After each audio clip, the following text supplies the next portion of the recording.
What is up, people? Welcome back to the channel. So today is going to be a training vlog, but I do have a little bit to update you on the off-season plans. Today in the menu we have deficit deadlifts as well as tempo bench. It is the third week of this training cycle, so after this week it changes over to pause deadlifts and then to a long pause press. Today I'm going to see how much I can essentially do for 8 on deficit deadlifts and then see if I can get 315 for 2 on my tempo bench. So yeah, I have a bit to update you on. So I'm going to get into the gym, get warmed up, and I'll see you on the platform.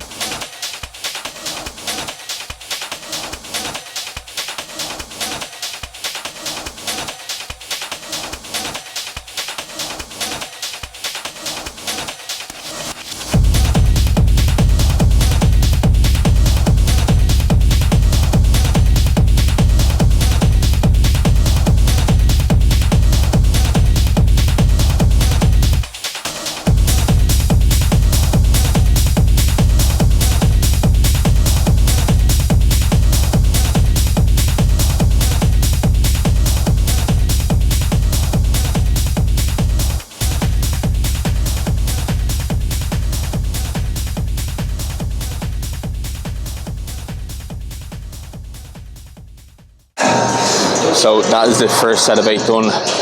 So 455 or 206 for 8. I think last week when I was in Columbus I worked up to about 210, I'd say. So I think this is going to be like 211, 212 or something like that. So it'll be a slight increase on my second set, and I'll have a third one to do after.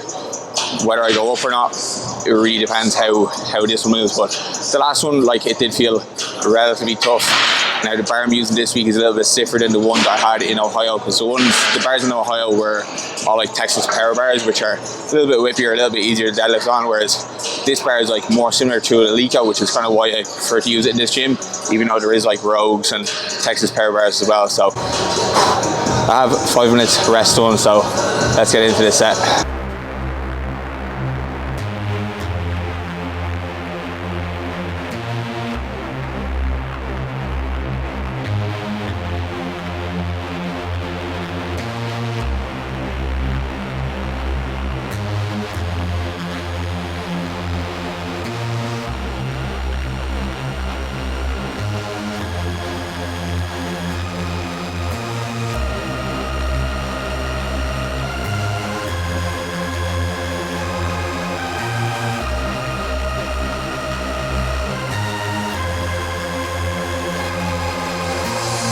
Alright, so that last set was pretty difficult but not impossible, so I'm making the retarded decision to go up by 2.5 kilos. Wish me luck.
So that is deadlifts out of the way, and now I'm onto tempo bench to bend my back in another way. So that final set of deadlifts definitely had me a little bit spaced, had to take a few minutes after it. So I wouldn't generally push deadlifts that hard, especially for reps, because they're just so disproportionately fatiguing, especially like with an increased range of motion from a deficit.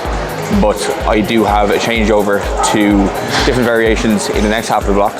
So I'm going to be lowering my intensity for my next few sessions on my squat, my bench, my deadlift, and then in 3 weeks time I'll build that intensity back up. So it kind of makes a little bit more sense in this week for me to push my lifts a little bit more and see what type of intensity I can work up to. So for example, on squat this week, I worked up to 232 for a single. I worked up to 206 for 5 for my top set, and then for deadlifts I worked up to 265 for 3. So in the next half of the block, I'm going to be changing over to like singles and to triples for those. So I'm going to be starting off at a lower base point, a lower RPE, and then build back up over the course of the next few weeks.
So that is pretty much on my powerlifting specific work done for today. The kind of plan now for like the next few months is to get back on the platform. So I am going to be competing in July. I'm going to be competing in a Powerlifting American meet, which is the IPF affiliate in the US. So that's going to be in Buffalo. It's about an hour drive from where I am. And I did say that I'm not going to get on the platform again until I think I'm going to be back at like peak performance. And I genuinely think in like a block, I'm going to be hitting all-time PBs, just based off how the strength is going. Relative to where I was this stage of the block, in the last block, I was doing 245 for a triple on deadlifts, did 265 for pretty much the exact same intensity.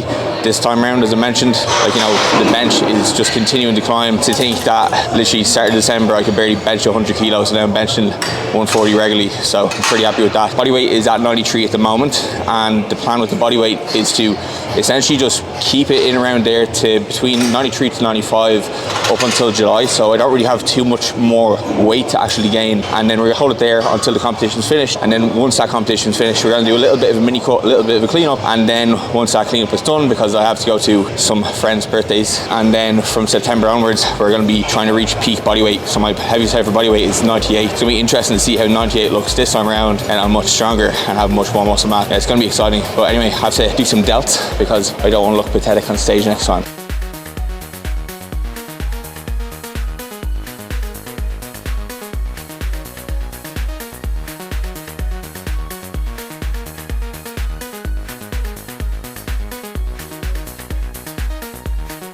So I pretty much have 3 delta exercises in this session. So I have upright row, then I've got dumbbell laterals, as well as single arm cuffed raise. So the reason why I'm doing upright rows, and they are a delta exercise, they get so much hate because they cause impingement of the shoulder joint. And like, impingement at the shoulder joint is not a bad thing unless it is presenting you with pain, okay? So if you're able to perform the movement pain-free and you can load up the side delt pretty well, then fucking go for it. So that's the main reason I'm actually including it, because I will never be able to lateral raise 60 pounds, but I can upright row. And upright row essentially is a movement through shoulder abduction.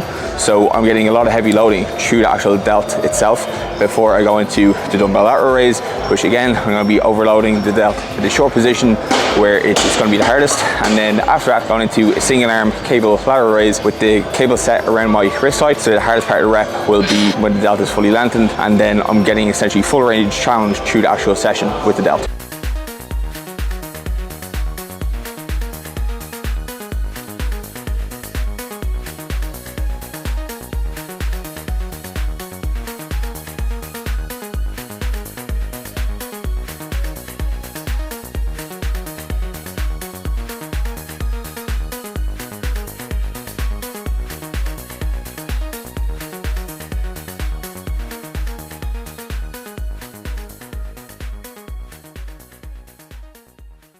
So on to one of the final delta exercises of the day. So it's going to be a single arm cable lateral raise.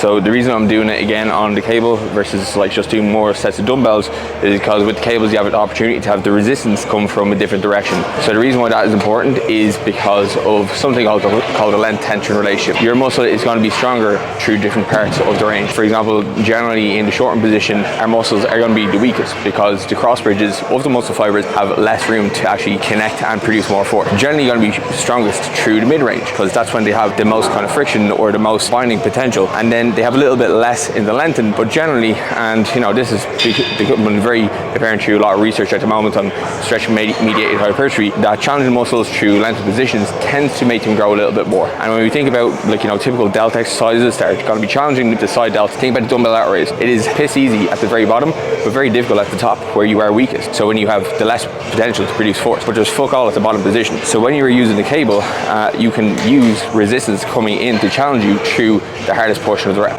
Now what we're looking at when we do have this cable set up is we're looking to have around a 90-degree angle between the lever arm and actual resistance itself, okay? Because that is where you're going to have the best leverage to produce force.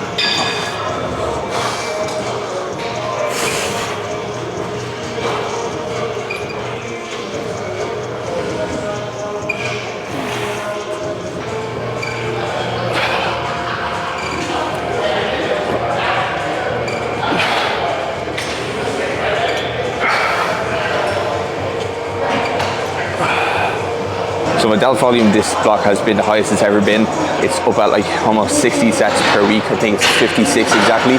So there's 9 sets of delts in this training session, and I think it's really important when you have that level of volume in your plan to ensure that you do have enough variation to hit all heads of the delt, but hit it through a variety of different angles, I suppose, and like challenge at different portions of where the muscle is going to be strongest and weakest, just so that you can even just keep yourself somewhat interested in training. Because if you're just doing like 56 sets of lateral raises a week, you know, you'd be pretty fucking mind numb, right?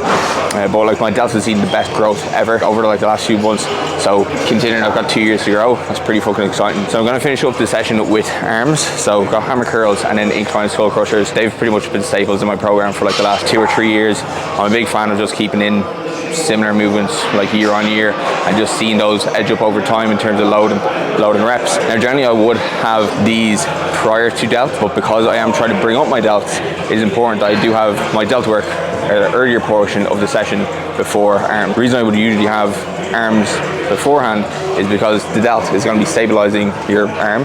So if you have fatigued delts, if you think about it, if you've really fatigued your delts, when you do get to your arm exercises, it's very difficult to hold heavy dumbbells, especially to push them really close to failure. So my delts are pretty fried now, so I'm going to finish out off the session and then I'll see you in the closing room.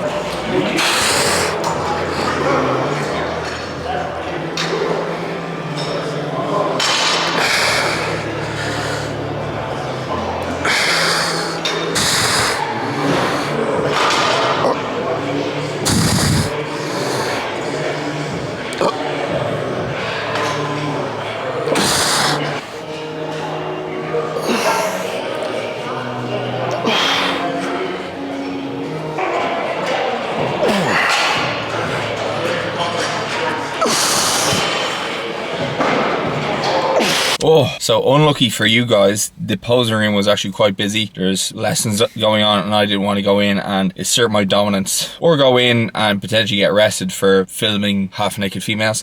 That was a very progressive session. Very happy with how the bench is coming along because, you know me, I'm not the best bencher, so any kind of wins I can get in that, like, you know, they mean the world. So that's progressed really nicely. And yeah, hopefully this next block now, because towards the end of this block we are going to be testing singles again. So if you remember from a few videos ago, when I tested my singles last, I got 230 on the squat, I got 145 on the bench, I got 272 on the deadlift, and I'm already kind of hitting those numbers pretty much for reps almost, or at least for singles, you know, 3 or 4 weeks away from when I test those singles again. So it's going to be very interesting. I'm so excited to get back to like peak performance and actually just walk around feeling like a beast, because there's no, being shredded is great, but feeling strong, it's it's so much better, because anybody can get shredded realistically, like, you know, but very few people can get absurdly strong. So that's my mission, be jacked and strong, as you know. Anyway, I'm gonna wrap up this video here because I need to go home and eat. I have a hell of a lot of food to eat if I want to get big and strong